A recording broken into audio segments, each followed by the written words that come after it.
ब्रह्मा विष्णु महेश अजर अमर नहीं है। इनका भी आविर्भाव अर्थात जन्म तथा तिरोभाव अर्थात मृत्यु होती है। प्रमाण के लिए देखिए देवी भागवत महापुराण। ब्रह्मा, मैं, विष्णु और शिव यह तुम्हारी प्रभाव से जन्मवान है। हम तो जन्मवान है, हमारा तो जन्म होता है और मरते हैं, नित्य नहीं है, हम अविनाशी नहीं है। फिर इंद्रादि दूसरे देवता नित्य किस प्रकार हो सकते हैं? कृपया अवश्य सुनिए जगत गुरु तत्वदर्शी संत रामपाल जी महाराज के अमृत वचन।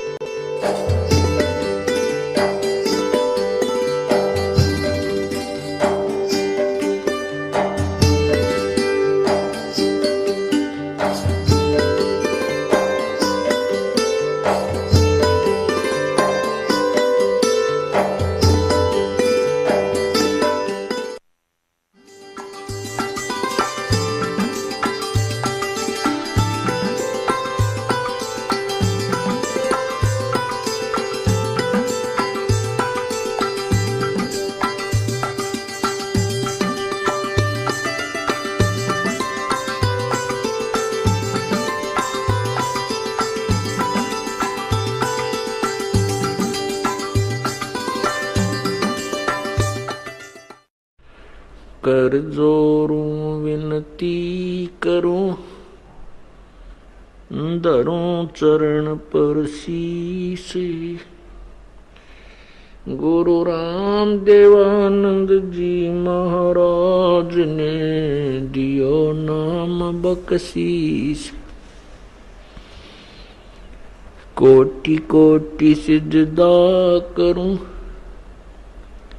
कोटि कोटि प्रणाम। चरण कमल में राखियो, मैं बांधी जाम गुलाम।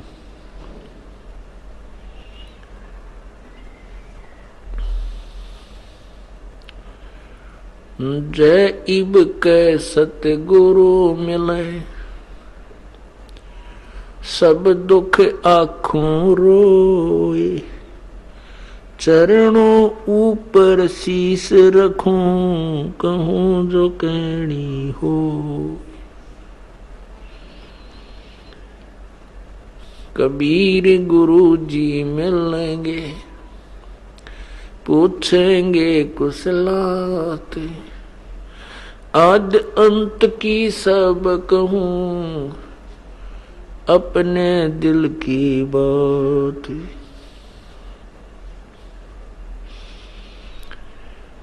गुरु जी तुम ना भूलियो, चाहे लाख लोग मिल जाएं। हमसे तुमको बहुत है, तुमसे हमको नहीं। तुम्हारे विसारे क्या बने, किसकी शरण में जाऊं। शिव विरंच मुनि नारदा, किनके हृदय न समाऊं। अवगुण किए तो बहुत किए, करत न मानी हारे। बावे बंदा बख्श दियो, बावे गर्दन उतारे। अवगुण मेरे बाप जी, बख्शो गरीब निवाज। जो मैं पूत कपूत हूँ, बहुर पिता को लाज। मैं अपराधी जन्म का, नक्सक बरे विकार। तुम दाता दुख बंजना, मेरी करो संभाल। कुत्ता तेरे दरबार का, मोतिया मेरा नाम। गले प्रेम की जेवड़ी, जा खेचो वहाँ जाऊं मैं। तो करो तो बावड़ू, दूर दूर करो तो जाऊं। जो राखो तो ही रहूं, जो देवो सो खाऊं।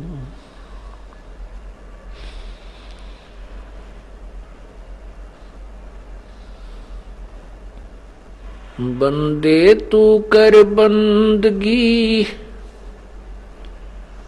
जे चावे दीदार। अवसर मानुष जन्म का भाई मिले न बारंबार। मानुष जन्म दुर्लभ है ये मिले न बारंबार। तरवर से पत्ता टूट गिरे वो बहर न लगता डार।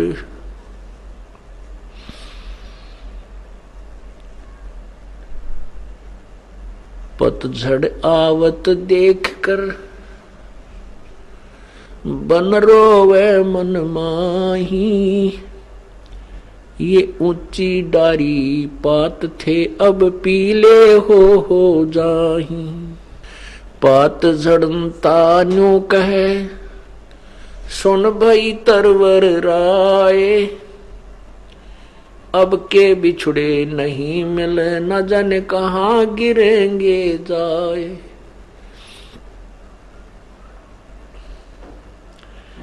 तरवर कहता पात से, तरवर कहता पात से सुनो पात एक बात। यहाँ की यह रीति है एक आवत एक जात। साथी हमारे चले गए हम भी चालन हार। भाई कागज में बाकी रह रही तात लगी है वार। वो पृथ्वीपति चकवे गए जिनके चक्र चलंत। रावण श्रीखे कौन गिने ऐसे गए अनंत।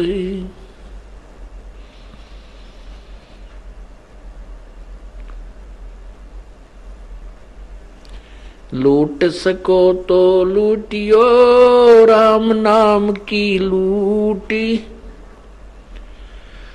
पीछे फिर पछताओगे हे प्राण जाएंगे छूट।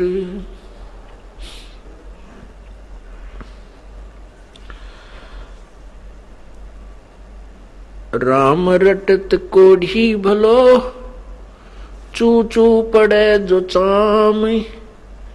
ये सुंदर शरीर किस काम का जा मुख नहीं नाम। कबीर जिव्या तो वाये भली जो रटे हरि नाम। नहीं तो काट के फेंक दियो ये मुख में भलो ना चाम।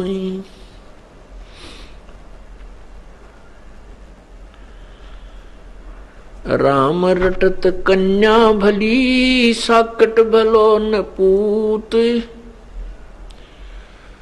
छेरी के गल गल थना जिसमें दूध ना मूत।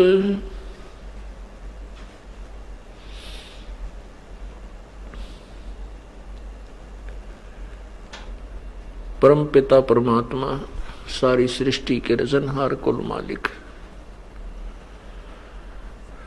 कबीर देव कबीर परमेश्वर अपनी प्यारी आत्माओं को अपने निज स्थान का ज्ञान कराने के लिए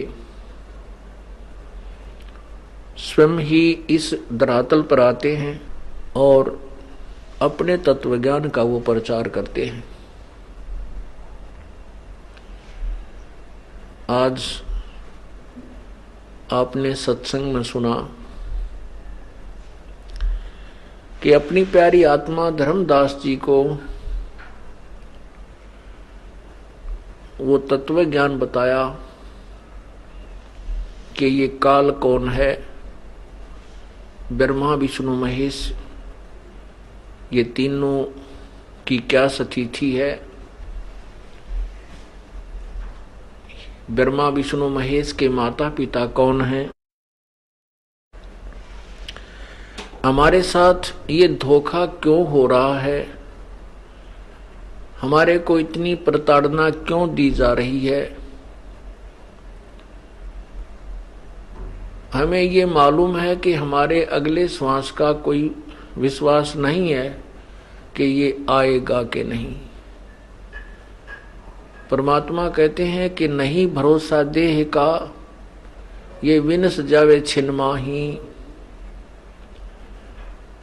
फिर इसका समाधान भी बताते हैं कि श्वास उस श्वास में नाम जपो भाई और यतन कछु नाही। आज आपने सुना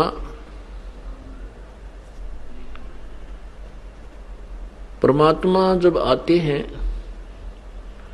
उसमें अज्ञानी संत गुरु, ये ऋषि महर्षि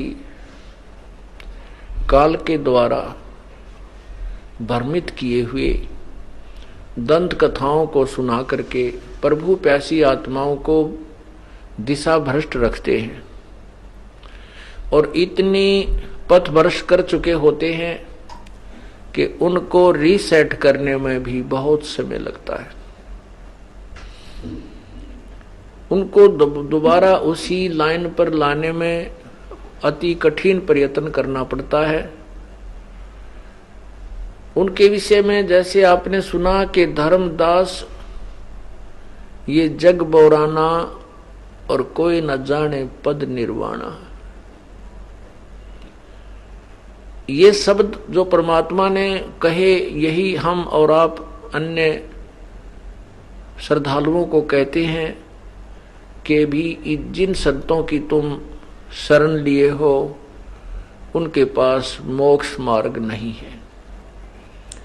फिर वो पूछते हैं क्या वो उस पंथ के पास भी मोक्ष मार्ग नहीं है। हमारा और आपका उत्तर होता है कि नहीं है। फिर प्रश्न करते हैं क्या वो इतने श्रद्धालु वहां जाते हैं उस पंथ में क्या मोक्ष मार्ग नहीं है, क्या उनकी वे ऑफ वर्शिप ठीक नहीं है। हमारा उत्तर होता है कि नहीं है। क्या ये इतने बड़े बड़े श्रद्धालु इतने लाखों लोग वहां जा रहे हैं, क्या वो संत भी सही दिशा नहीं दे रहे हैं। हमारा उत्तर होता नहीं है।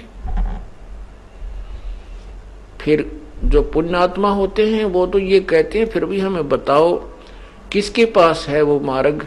तो हम बताते हैं कि कबीर परमेश्वर का जो ज्ञान है वही वास्तविक तत्व ज्ञान, उसी में वे ऑफ वर्शिप पूजा की विधि श्रेष्ठ है और वो वर्तमान में इस दास के पास उपलब्ध है, इस पृथ्वी पर नहीं है। जो बुद्धिमान हैं, जो पिछले संस्कारी हैं, वो तो कहते हैं भाई फिर हमें कोई ऐसा शास्त्र दो, कोई सदग्रंथ दो जिससे हम विश्वास करें कि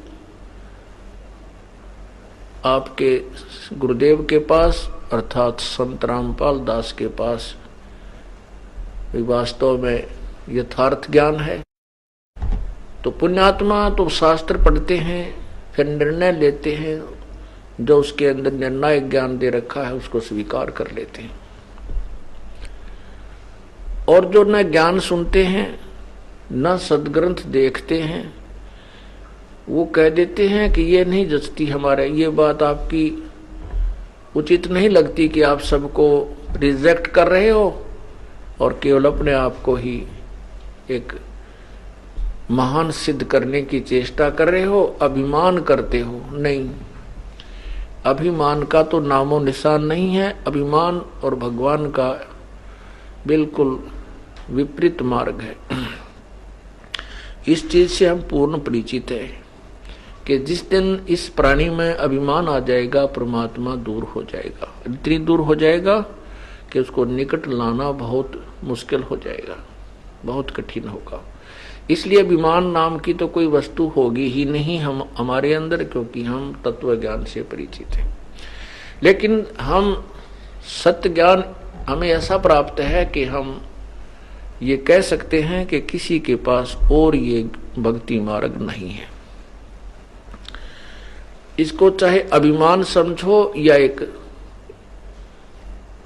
सत्य समझो, वो आपकी अपनी सोच होगी। ये सच्चाई है कि इस संसार में आज के वर्तमान में परमात्मा ने इस अनमोल भंडार को दास के सामने ही खोला है। इस दास को सद्बुद्धि दी है अपनी कृपा से, जिससे इन उलझे हुए नौमन सूत को उन्हीं की कृपा से सुलझा पाए हैं। तो वो पुण्यात्मा भी ये कहकर टल जाती है कि नहीं, हमने ऐसा नहीं जचती आपकी बात है। और तीसरे वो होते हैं जो आंखों देख लेते हैं, सुन भी लेते हैं और पढ़ भी लेते हैं कि सचमुच हम जो साधना कर रहे हैं ये बिल्कुल व्यर्थ है, तो वो फिर भी नहीं त्यागते और फिर भी सत्य मार्ग पर चलने का जो है मन नहीं बनाते। उनके विषय में आपने सुना कि वो तो राक्षस स्वभाव को धारण जिनका तीनों गुणों त्रिगुणमयी माया के द्वारा ज्ञान हरा जा चुका है, अर्थात जिनकी बुद्धि काल के द्वारा जकड़ी जा चुकी है, ब्रह्मा विष्णु महेश रूपी त्रिगुणमयी माया के द्वारा जकड़ी जा चुकी है, वो राक्षस स्वभाव को धारण किए हुए मनुष्यों में नीच दुष्कर्म करने वाले मूर्ख गीता ज्ञानदाता कहता मेरी भक्ति भी ना करते। उस गीता ज्ञानदाता की भक्ति वो क्यों नहीं करते? क्योंकि इसने कसम खाई है काल भगवान ने कि मैं किसी को दर्शन नहीं दूंगा। दुर्गा से कहा था कि मेरा भेद किसी को मत देना, नहीं तो तेरी खैर नहीं है।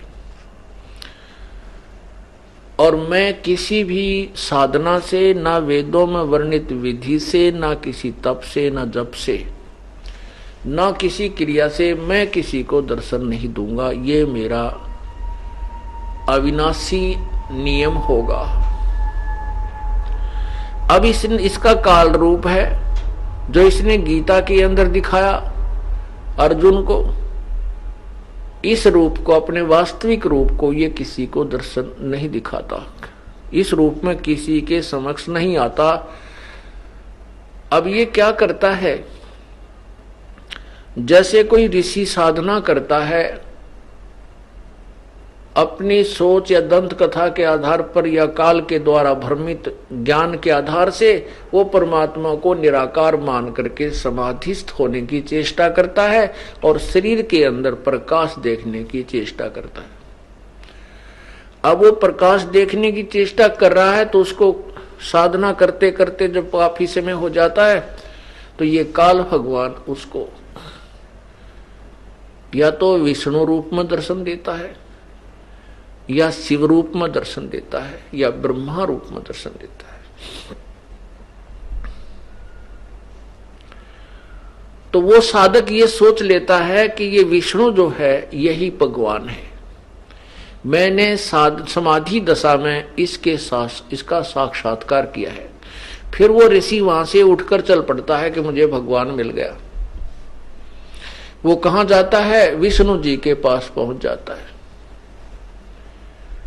वो देव कहां जाता है? विष्णु जी के पास जाता है और प्रणाम करके कहता, भगवान आप अपने आप को छुपाए हुए हो, आप ही पूर्ण परमात्मा हो। अब विष्णु जी फूल कर कुपा हो जाते हैं। अब ये काल क्या करता है कि दूसरा कोई साधना कर रहा है साधक, तो उसको शिव रूप में दर्शन दे देता है। वो अपनी समाधि तोड़ करके चल पड़ता है कि मुझे भगवान मिल गया, और ये भगवान शंकर ही जो रजतमो गुण है उसी को पूर्ण परमात्मा मानकर उसी के गुण गाने लग जाता है कि यही भगवान है, क्यों भ्रम में रहते हो, यही भगवान है, यही सारी सृष्टि का रचनहार है। इसी प्रकार अन्य को ब्रह्मा के रूप में दर्शन दे देता है। तो इस करके इस सभी ऋषियों ने अंत में यही निर्णय दे दिया कोई तो विष्णु जी को भगवान पूर्ण परमात्मा, और कोई शिव जी को, कोई ब्रह्मा को, और फिर घुमा फिरा के उन तीनों भगवान जो इनके पुत्र हैं इनका भी आगे उनकी चरित्र भी लिख दिया। अब उन दोनों के चरित्र नहीं मिलते, तो ऋषि ऐसे भ्रमित हो गए। किसी ने साधना करने की चेष्टा की तो दुर्गा ने दर्शन दे दिए, काल ने दर्शन नहीं दिए, तो वो दुर्गा के पुजारी हो गए। उन्होंने दुर्गा को ही भगवान मान लिया, यही पूर्ण परमात्मा है। इस प्रकार काल भगवान कह रहा है कि ये मेरी साधना भी नहीं करते। क्यों नहीं करते? कि इनके मन में ये पक्की बैठ गई कि ये विष्णु, ये शिव, ये ब्रह्मा यही भगवान है और इनसे अतिरिक्त कुछ नहीं है। तो उसी सोच को, उसी थ्योरी को, उसी सिद्धांत को पूरे मानव समाज में इन्होंने ढोल बजा बजा कर प्रवेश कर दिया, जो आज तक हमें ग्रहण था। अभी तक हमें ग्रहण था, आज तो नहीं, हमें तो 20 वर्ष हो गए इस मार्ग को स्वीकार किए, उस तब तक ग्रहण था। और बाकी समाज जो इससे परिचित नहीं है तत्व ज्ञान से, उनके पास भी आज तक वही दंत कथा उपलब्ध है। इसलिए ये काल कहता है कि ये मेरी भक्ति भी नहीं करते।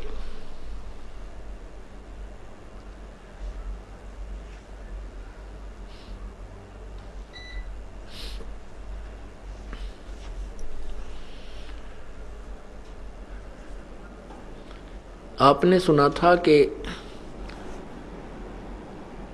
धर्मदास मैं कहूं चिताई, त्रिदेवन की उत्पत्ति भाई। परमात्मा कहते हैं कि मैं तुझे अब इन तीनों देवताओं ब्रह्मा विष्णु महेश की उत्पत्ति बताता हूं। जैसा कि आज आपको सत्संग में सुनाया गया था,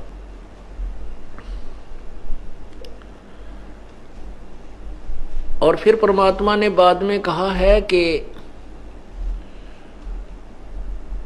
ज्ञानी सुने तो हृदय लगाई, और मूर्ख सुने तो गम नहीं पाई। मां अष्टंगी पिता निरंजन, ये जम दारुण वंशन अंजन। पहले कीन निरंजन राई, और पीछे से माया उपजाई।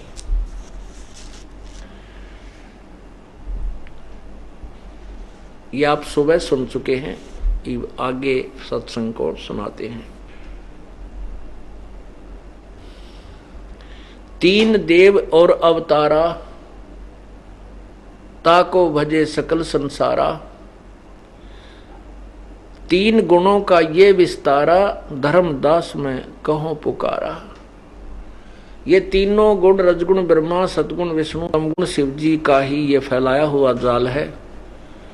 और इसमें मुख्य ये काल है, ज्योति निरंजन है, ये ब्रह्म है।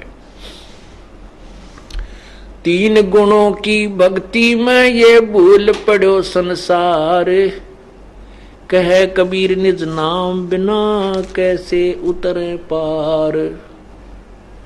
तीन गुणों की भक्ति में, यही तो गीता जी बता रही है कि इन तीनों गुणों की तक की जो साधना करते हैं वो मूर्ख, वो मुझे भी नहीं भजते। तीनों गुण कौन है? रजगुण ब्रह्मा है, सतगुण विष्णु, तमगुण शिव जी। ये देखिएगा, श्रीमद् भगवत गीता अध्याय 7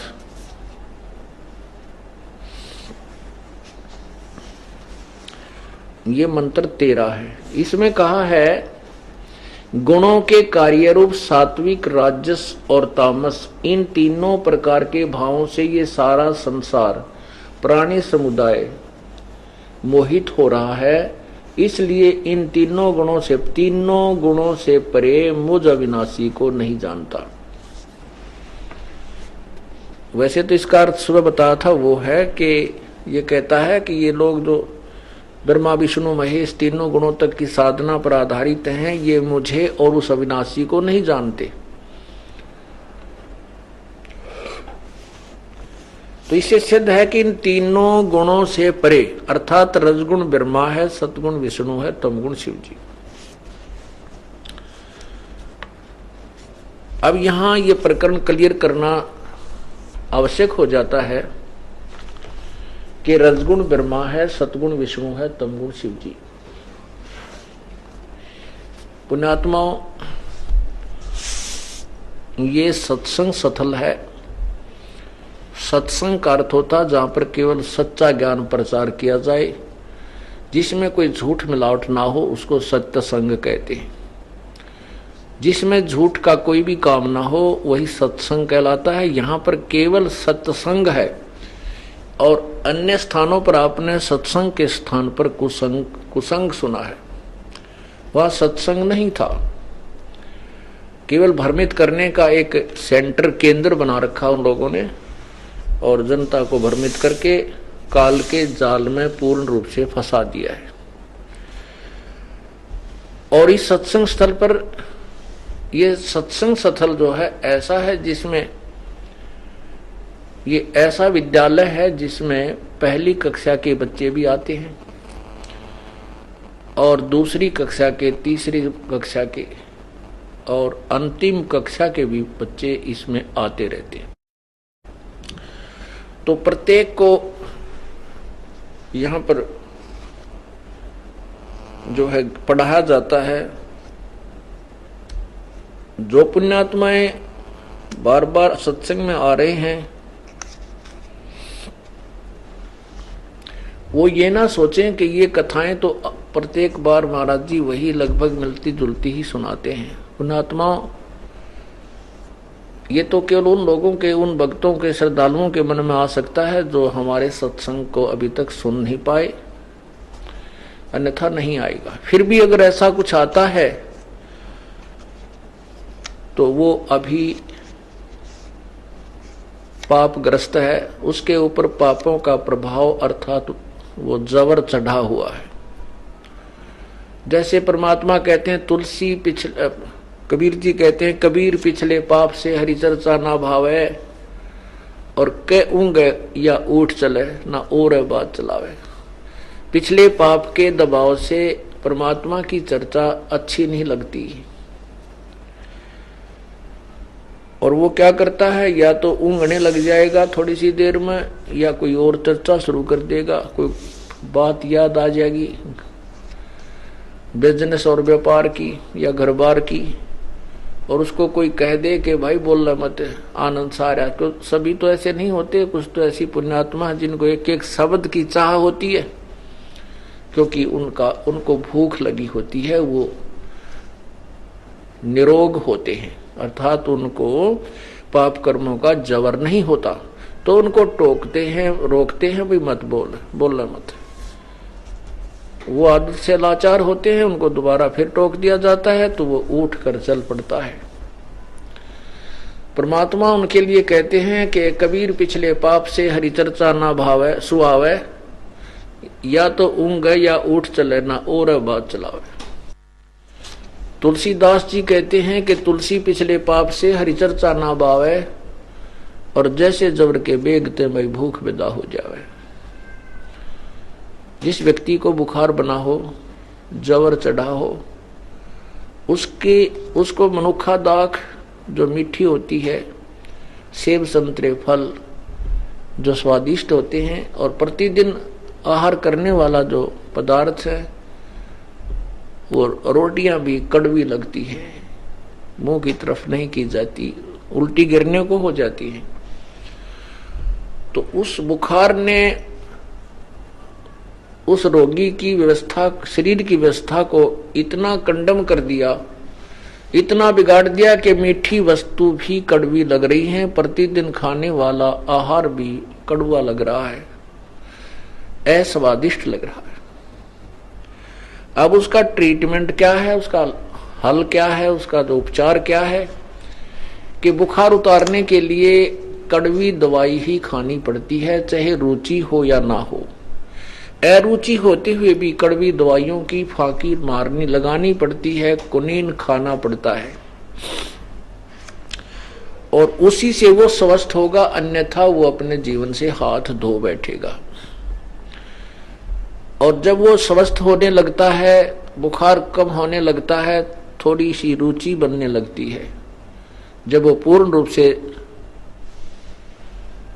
निरोग हो जाता है, जबर रहित हो जाता है, फिर देखो वो उसको कितनी भूख लगती है, सूखी रोटी भी खा जाता है, उसको उसमें सब्जी की भी इच्छा नहीं रहती। 2-3 रोटी 5-4 रोटी तो मिर्चा गेल खा जाए, मन नमकीन ऊन से खा जाए।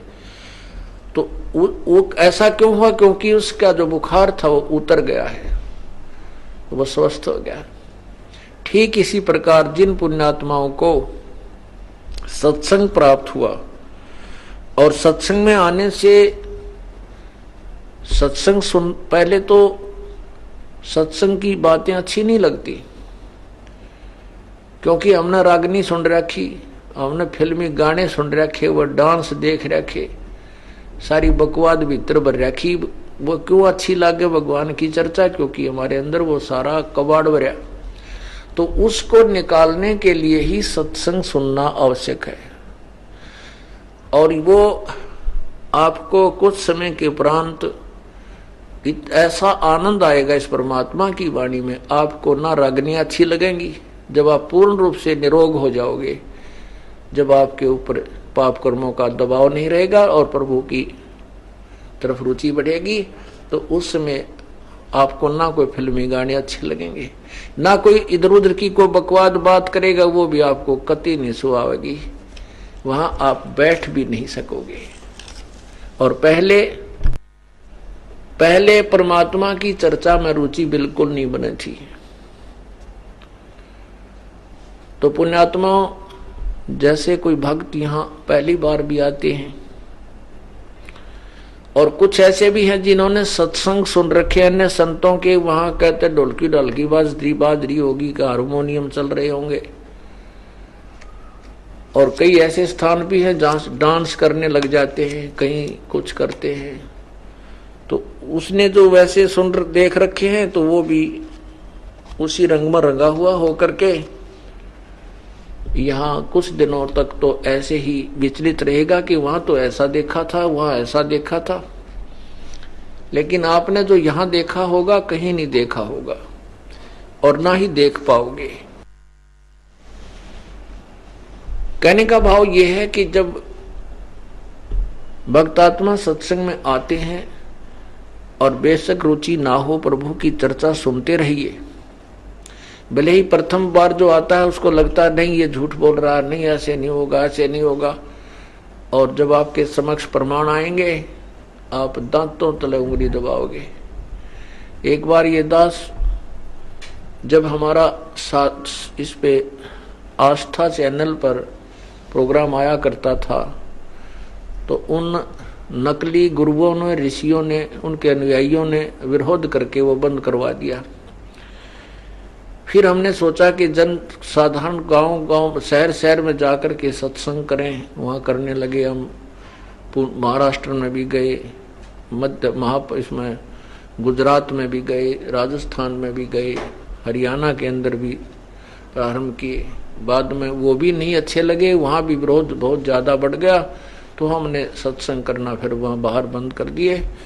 अपने करौथा आश्रम में या अब्रवाला आश्रम में ही सत्संग प्रारंभ किए।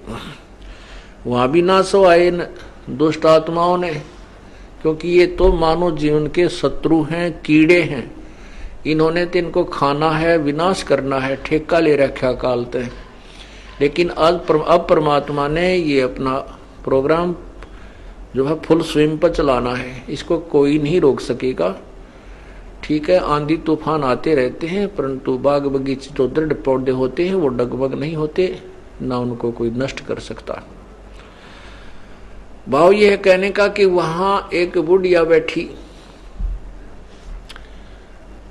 क्योंकि वहां हम सत्संग करते थे, वहां ज्यादा से ज्यादा 150 आदमी आते, 50-60 ने बैठ जाते, 50-60 इधर बैठ जाती माई। तो ये दास सुना रहा था कि एक संत ये नाम देता है, ओम भागवते वासुदेव नमः। एक नाम एक संत ये देता है, और वो उस संत की पुजारिन थी।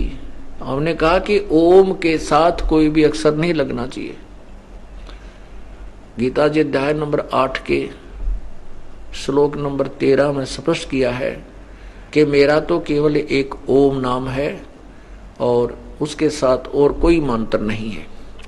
जो ओम भगवते वासुदेव ओम फलाना ओम के साथ हरि ओम जोड़ते हैं, हरि ओम, ये मंत्र गलत है। जैसे पिस्टन, गाड़ी के पिस्टन के साथ कोई और नट वेल्ड कर देना, ये मूर्खता है, समझदारी नहीं है, क्योंकि कंपनी ने वो सही बना रखा होता है।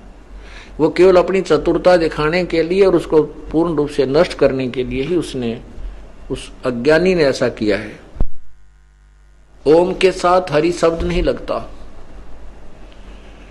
और जैसे गायत्री मंत्र बना रखा है इन अनाड़ियों ने, अज्ञानियों ने, ओम भूर्भुवः स्वः तत्सवितुर्वरेण्यं भर्गो देवस्य धीमहि धियो यो न प्रचोदयात्, इसकी रट न लगाने को कहते हैं। इसके साथ ओम अक्षर नहीं है, क्योंकि ये यजुर्वेद अध्याय नंबर 36 का मंत्र 3 है, इसमें कहीं ओम नाम नहीं लगा है। वेदों के किसी भी उस मंत्र के साथ प्रारंभ में ओम मंत्र नहीं है, तो वो ओम मंत्र नहीं लगता। तो वह बुढ़िया इतनी दूर पर बैठी और बड़ी गुस्सा हो रही, क्योंकि पूछो इसने कैसे कह रहा है, हरिओम क्यों नहीं, हरिओम क्यों नहीं। वहां भैया लड़ेगी। फिर वो दिखाए पर प्रोजेक्टर पे ओम तत्सत ना, ओम मेरा केवल ओम मंत्र है। फिर वनो देखे नो होगी एकदम, क्यों, सच्चाई तो मुरझा दे, सच्चाई तो है ना एकदम अफेक्ट करेगी। फिर बताया गया कि ब्रह्मा विष्णु महेश अविनाशी नहीं है, वह फिर उकसी नो। जब ये बताया गया कि ब्रह्मा विष्णु महेश अविनाशी नहीं है, इनकी जन्म मृत्यु होती है, इनकी माता होती है, वो फिर चिंगरगी, क्योंकि ले देख ले के है। वो फिर दिखाई मैंने ये जो इसमें जो है ना शिव पुराण में, विष्णु पुराण में और देवी पुराण में, गीता में प्रमाण किया, न्यू देखा टेढ़ी टेढ़ी। फिर वो एक बूढ़ा, 2 बूढ़े बुजुर्ग बैठे, वो क्या कह रहे हैं हमारे भक्त, उन्होंने भक्त सुन रहे थे, ने बोला ये कोई षड्यंत्रकारी है, इसने नकली बनवा रखी है किताब, ये पुराण है, हमने कदे नहीं पढ़ी पुराण में, किसी पुराण में भी कोई नहीं। फिर वो दिखा ना गीता प्रेस गोरखपुर से प्रकाशित, फिर नो देखे गीता प्रेस से प्रकाशित है। फिर घर जाके मिलावे तो पुण्यात्माओं कहने का भाव ये है कि हम जिन सदग्रंथों को सिर पर लिए फिर रहे हैं और हमने उन उससे का ना पता इसमें क्या लिखा है। परमात्मा कहते हैं बंजारे के बैल जो फिरे देश परदेश, और बंजारे के बैल जो और कमर पे खांड लाद के और भूस खाते हैं बिन सतगुरु उपदेश। अब जैसे बैल होता है बंजारे का, उसके सिर पर उसके ऊपर खांड का बोरा भर रखा होता है और वो चारा खा रहा है, ऊपर कितनी बढ़िया माल उसके कमर पर रखा है ज्ञान बिना। तो कहने का भाव यह है कि हम इन सदग्रंथों को लिए फिर रहे थे और इनमें क्या अनमोल वस्तु लिखी है, इसको प्रयोग ना करके हम और ही ऊट पटांग साधना और ज्ञान की गठड़ी बांध रहे थे।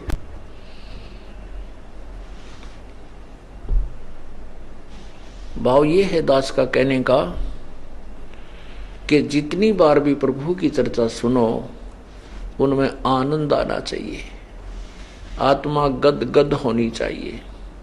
पुराने भक्त हैं, नए भक्तों को तो थोड़ा सा देर में आएगा आनंद, लेकिन पुरानों को ये नहीं होना चाहिए कि यही कथाएं बार बार सुनाई जाती हैं। स्वस्थ होने के बाद वो रोगी उन्हीं रोटियों को प्रतिदिन सुबह और शाम खाता है, उसको बिल्कुल अरुचि नहीं होती क्योंकि वो स्वस्थ है। और जब वो स्वस्थ नहीं रहेगा उसको उसमें अरुचि हो जाएगी तो उसको फिर से वही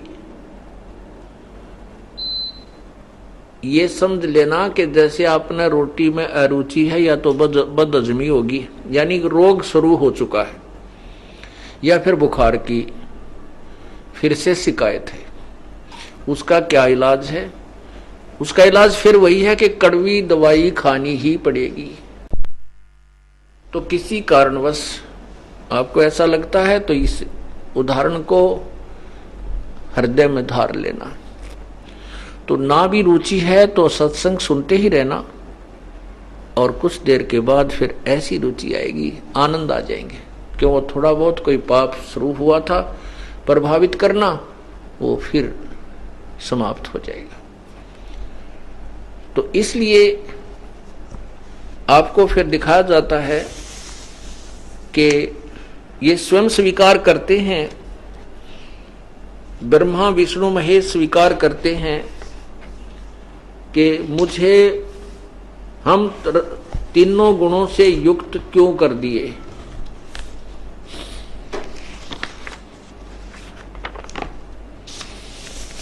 ये देखिएगा देवी महापुराण श्रीमद देवी भागवत, श्रीमद देवी भागवत हिंदी टीका सहित भाग प्रथम। और ये कहां से प्रकाशित है?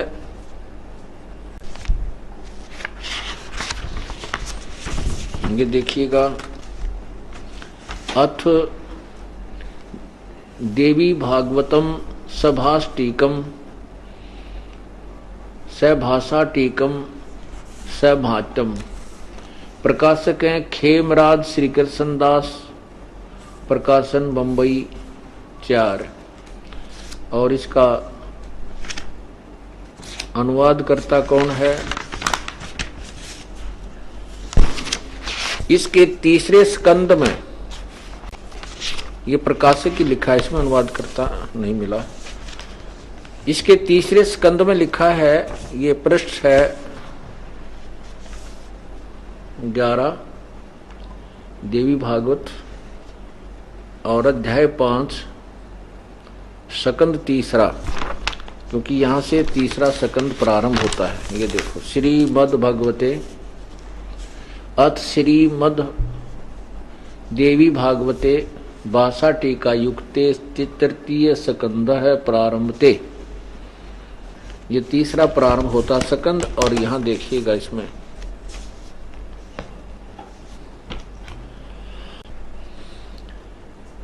ये शंकर भगवान कहते हैं, हे माता,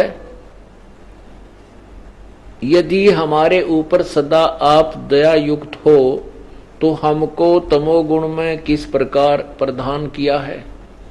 ब्रह्मा रजोगुण और हरि सतोगुण युक्त किए। फिर देखिएगा हिंदी, हे माता, यदि हमारे ऊपर आप सदा आप दया युक्त हो तो हमको तमोगुण में किस प्रकार प्रदान किया है। ब्रह्मा रजोगुण और हरि सतोगुण युक्त किए। ये तो आपने हिंदी देखा, अब देखिएगा इसी की संस्कृत।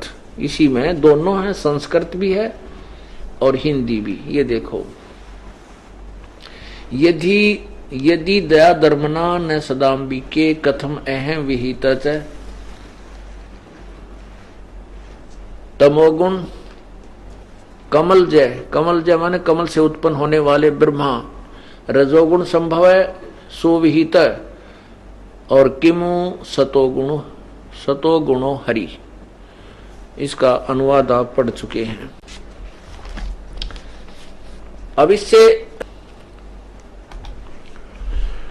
ये बात स्पष्ट हुई कि रजगुण ब्रह्मा है, सतगुण विष्णु है, तमगुण शिव जी।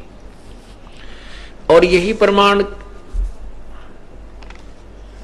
और ये भी आपको स्पष्ट करते हैं कि ये स्पष्ट होता है कि ये कहते हैं कि हे माता, अर्थात दुर्गा इनकी मां है, दुर्गा इनकी माता है, ब्रह्मा विष्णु महेश की। और पिता कौन है? ये काल, सदाशिव रूपी काल।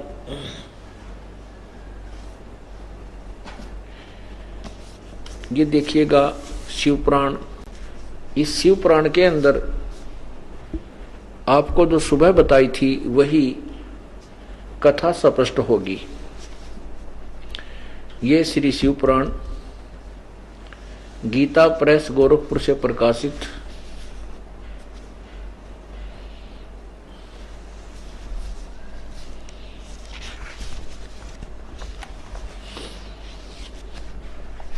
इसके रुद्र संहिता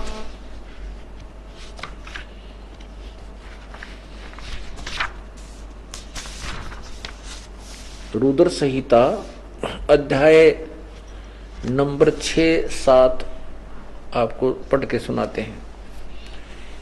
ये देखिएगा रुद्र संहिता पृष्ठ 99। इसमें ब्रह्मा जी ने अपने पुत्र नारद को बताया, ऋषि नारद को कहा, ब्रह्मन देव शिरोमणे, तुम सदा समस्त जगत के उपकार में ही लगे रहते हो। तुमने लोगों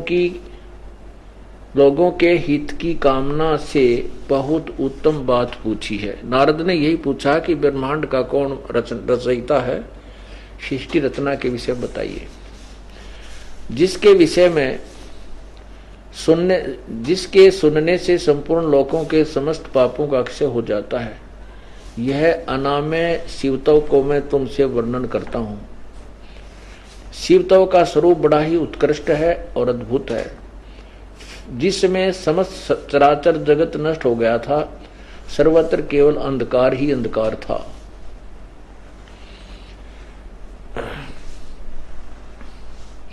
उस समय सत, ये तत् सत ब्रह्म, तत् माने वह है सद ब्रह्म। इस श्रुति में जो सत्य सुना जाता है एकमात्र वही शेष था। जिस परब्रह्म के विषय में ज्ञान और अज्ञान से परिपूर्ण उक्तियों द्वारा इस प्रकार ऊपर बताए अनुसार विकल्प किए जाते हैं, उसने कुछ काल के बाद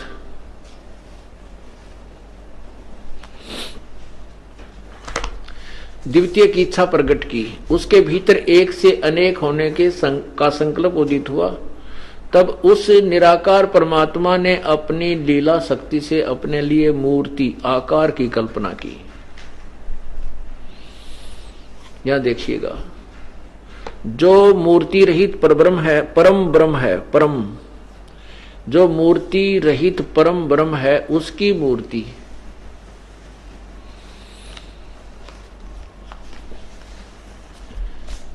भगवान सदाशिव हैं। अर्वाचीन और प्राचीन विद्वान उन्हीं को ईश्वर कहते हैं।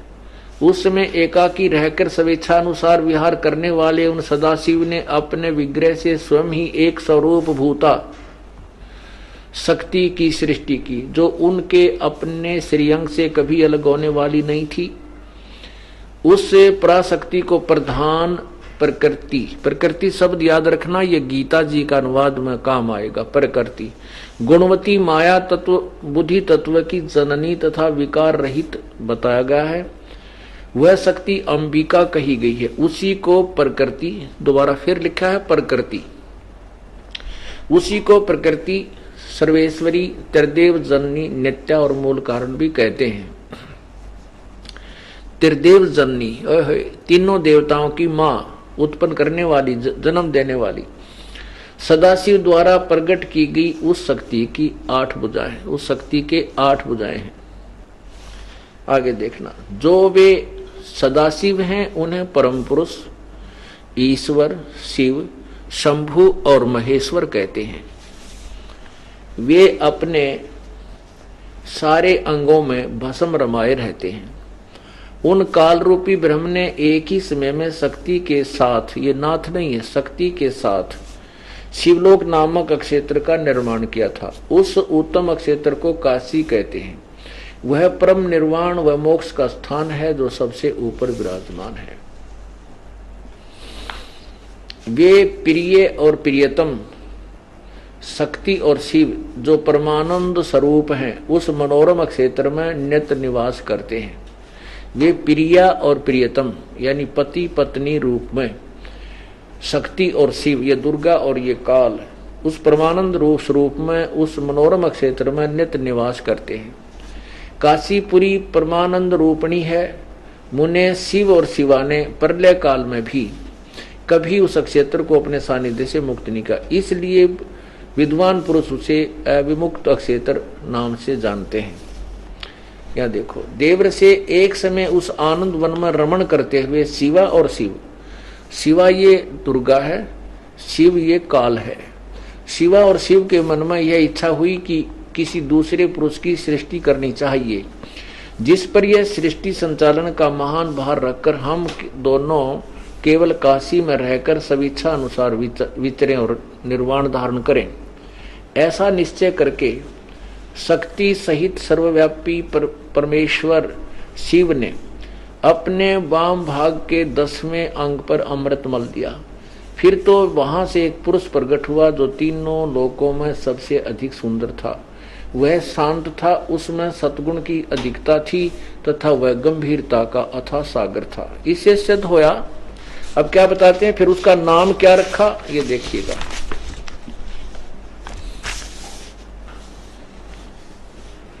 तदंतर उस पुरुष ने परमेश्वर शिव को प्रणाम करके कहा, स्वामिन मेरे नाम निश्चित कीजिए और काम बताइए। उस पुरुष की यह बात सुनकर महेश्वर भगवान शंकर हंसते हुए मेघ के समान गंभीर वाणी में उससे बोले। शिव ने कहा, वत्स, व्यापक होने के कारण तुम्हारा विष्णु नाम विख्यात हुआ। अपनात्माओं, एक तो ये सिद्ध हुआ कि ये काल रूपी ब्रह्म ये ज्योति निरंजन है, और ये भी सिद्ध हुआ कि दुर्गा को प्रकृति भी कहते हैं और ये त्रिदेव जननी है, और यही इन दोनों के संयोग से विष्णु जी का जन्म हुआ। ये तो आपने 6 अध्याय में सुना, रुद्र संहिता, शिव पुराण। और अब 7वें में ब्रह्मा की उत्पत्ति भी इन्हीं से। ये देखिएगा, अध्याय 7 रुद्र संहिता 103 पृष्ठ पे, ये अध्याय 6 यहां समाप्त हो जाता है। अब यहां 7 प्रारंभ होता है। ब्रह्मा जी कहते हैं, देवर से तत्पश्चात कल्याणकारी परमेश्वर शाम सदाशिव ने पूर्ववत प्रयत्न करके मुझे अपने दाहिने अंग से उत्पन्न किया। उन महेश्वर ने मुझे तुरंत ही अपनी माया से मोहित करके नारायण देव के नाभि कमल में डाल दिया और लीला पूर्वक मुझे वहां से प्रकट किया। अब ये सिद्ध हुआ कि ब्रह्मा की उत्पत्ति और विष्णु जी की उत्पत्ति इस काल रूपी ब्रह्म और दुर्गा से हुई। ये इनके माता पिता हैं। अब यहां लेखक बीच में विचलित हो जाता है, उसको स्पष्ट करने के लिए देखिएगा, अध्याय नंबर 9 में इन चारों का वर्णन है। ये है पृष्ठ नंबर 110 पे।